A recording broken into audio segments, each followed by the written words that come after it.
ये तीन डाकू जो हैं डकैती की नीयत से जब घर में घुसे तो बच्चे की हाजिर दिमागी ने ये घर को जो है लुटने से बचाया। तीन डाकू जैसे ही घर में दाखिल हुए तो काम करने वाले लड़के ने बाहर से दरवाजा बंद करके और पुलिस को बर वक्त इतला दी और पुलिस ने भी जो है वक्त और टाइम पर क्विक रिस्पॉन्स किया, जिसके बायस जो है ये उसका नतीजा हुआ कि जो अंदर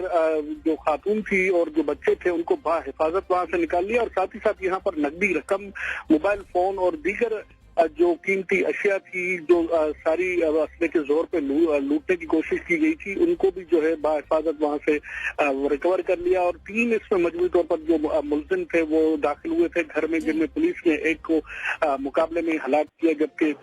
जो दो हैं उनको जख्मी हालत में ये गिरफ्तार किया गया। यहाँ गुलशन एक मेमार का ये इलाका था, यहाँ पर वाकई एक घर में ये जो है ये वाकया पेश आया, जिसमें